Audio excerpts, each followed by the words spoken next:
Assalamualaikum warahmatullahi wabarakatuh. Perkenalkan, kami dari kelompok 5 akan menjelaskan tentang laporan keuangan neraca.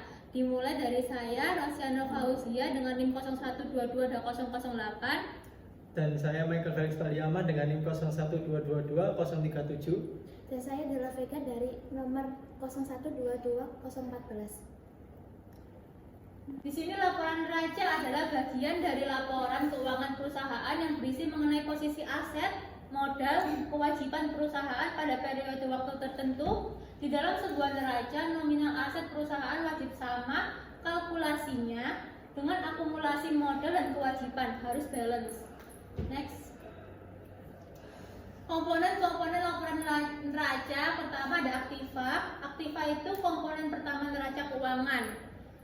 Istilah akuntansinya itu aset, dikutip dari buku Manajemen Public Relations 2014 karya Morrison.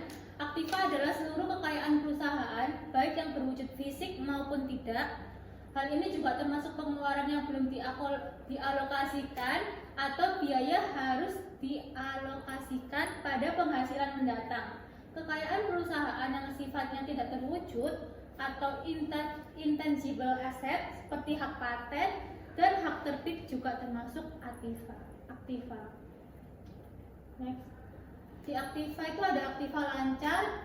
Aktiva lancar atau akun aset lancar adalah item baris neraca yang terdaftar di bagian aset yang mencatat semua aset milik perusahaan yang dapat dikonversi menjadi uang tunai dalam waktu 1 tahun. Aset lancar meliputi kas. Di sini kas itu apa sih? Kas itu alat pembayaran yang siap dan bebas dipergunakan untuk membiayai kegiatan umum perusahaan. Setara kas piutang itu kas yang untuk dibayarkan untuk utang. Terus kalau persediaan saham itu saham yang kita punya, surat berharga itu surat yang kita miliki juga. Kewajiban dibayar di muka itu seperti kayak bayar utang kayak gitu. Aset liquid itu adalah harta yang bisa dicairkan menjadi uang, kontan atau mudah dijual dengan cepat. Terus ada aktiva tidak lancar. Aktiva tidak lancar atau akun aset tidak lancar adalah jenis aset yang tidak dapat dicairkan atau diubah menjadi uang tunai dalam waktu singkat. Aset ini digunakan dalam operasi perusahaan dan diharapkan untuk digunakan dalam jangka panjang. Aset tidak lancar meliputi tanah, bangunan, peralatan, inventory. Next. Lalu ada pasiva. Pasiva itu apa sih? Pasiva adalah utang atau kewajiban perusahaan yang harus dibayarkan kepada pihak ketiga. Istilah lain dari pasiva adalah liabilitas, dikutip dari buku Mudah Membuat Laporan Keuangan dengan Microsoft Excel oleh Fanny Haviarni.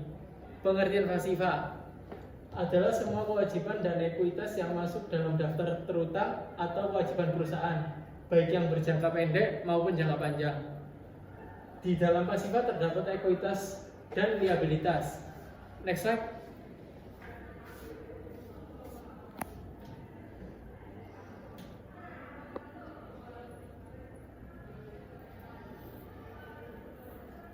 Saya dulu kok potongan iki bukan kok. Ya potongan dewe anjing. Gimana saya ini? Betul tidak? Oke. Di ekuitas. Ekuitas adalah hak pemilik atas aset sebuah perusahaan setelah dikurangi dengan jumlah kewajiban. Dengan demikian, rumus ekuitas adalah aset dikurangi kewajiban atau liabilitas. Sederhananya, pengertian ekuitas adalah jumlah aset atau harta yang bisa dikembalikan kepada pemilik perusahaan apabila perusahaan likuidasi dan semua kewajiban utangnya sudah terbayar di dalam ekuitas. Ekuitas terbagi menjadi 2 jenis, yaitu di saham disetor atau laba ditahan. Apa sih itu saham disetor? Saham disetor itu adalah modal yang akan dimasukkan ke rekening perusahaan sebagai pelunasan pembayaran saham yang diambil dari modal dasar perseorangan. Lalu laba ditahan. Laba ditahan adalah laba atau retained earnings, bagian dari laba bersih perusahaan yang sedang dengan sengaja tidak dibagikan kepada para pemegang saham dalam bentuk dividen guna membiayai berbagai kepentingan perusahaan baik dalam jangka panjang maupun jangka pendek. Next slide. Liabilitas dikutip dari Vestopedia, liabilitas adalah suatu kewajiban yang dimiliki seorang atau perusahaan yang harus dibayar berdasarkan periode, yaitu periode tertentu. Biasanya didasarkan atas nilai uang namun selain manfaat ekonomi lainnya. Dalam pencatatan, neraca liabilitas akan dicatat di sebelah kanan atau berlawanan dengan aset di dalam liabilitas. Dan liabilitas terbagi juga menjadi dua jenis, yaitu liabilitas jangka panjang dan liabilitas jangka pendek. Apa itu liabilitas jangka panjang? Liabilitas jangka panjang adalah yaitu liabilitas atau kewajiban yang harus dilunasi dalam jangka waktu 1 tahun. Sedangkan liabilitas jangka pendek adalah liabilitas yang jatuh temponya lebih dari 1 tahun atau periode akumulasi.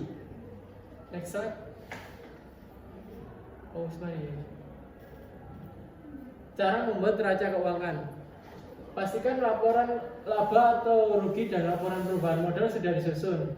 Kedua, cari data aset lancar dan tidak lancar lalu jumlahkan. Ketiga, setelah neraca bagian aset selesai, bisa mulai menyusun neraca bagian kewajiban dan ekuitas. Pastikan perhitungan kewajiban dan ekuitas sesuai dengan jumlah aset. Lalu yang keempat, saat menghitung ekuitas, pastikan sudah mempunyai data beberapa saham di setor dan laba ditahan yang ada periode laporan tutup. Saham di setor adalah pertambahan dana dari investor, sedangkan laba ditahan adalah laba sisa setelah diambil private atau dibagi ke investor. Lalu yang terakhir, pastikan akun aset dan akun kewajiban ekuitas punya angka balance sama persis. Jika tidak, cari mana plus atau minusnya dan ulang perhitungan dari awal. Sekian.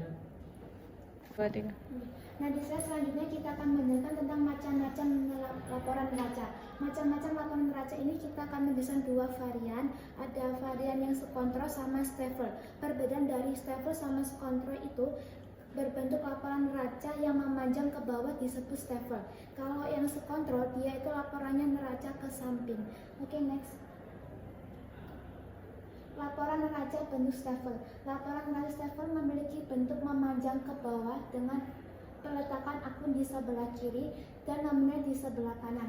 Di dalam neraca stafel, aktivitas, liabilitas, dan ekuitas diletakkan berurutan ke bawah dan hanya dipisahkan dengan spasi. Neraca bentuk ini paling cocok digunakan perusahaan dengan jumlah akun banyak. Nah, ini besti ya, Nah, ini untuk contoh laporan bentuk stafel. Ya Allah, Apa-apa. Nanti katen ae. ya kan ya. Nah, ini bentuk laporan neraca bentuk staffelnya. Oke, next.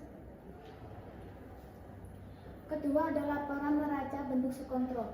Neraca subkontrol memiliki bentuk memanjang ke samping dengan akun aset kewajiban dan ekuitas yang dipisahkan menjadi 2 lajur. Akun aset ada di lajur pertama paling kiri, diikuti dengan nominal, sedangkan akun kewajiban dan ekuitas beserta nominalnya ada di lajur kedua. Neraca subkontrol paling cocok digunakan usaha dengan jumlah akun sedikit, misalnya UKM, karena bentukannya lebih ringkas. Nah, ini untuk contoh laporan neraca bentuk subkontrol. Oke, next.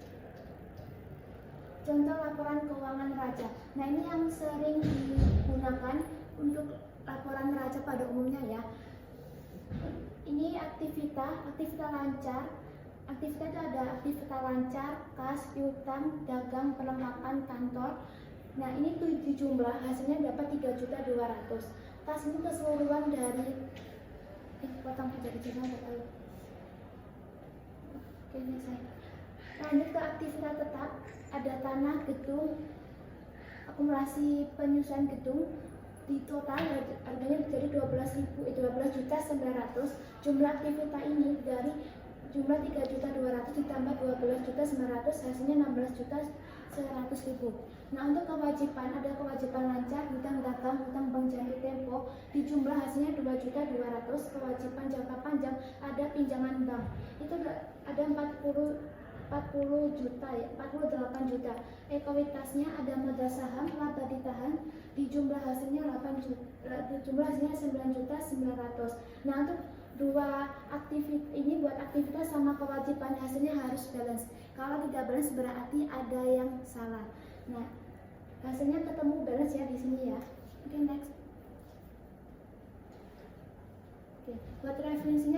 ambil dari web ini ya. Langsung next. Oke, terima kasih.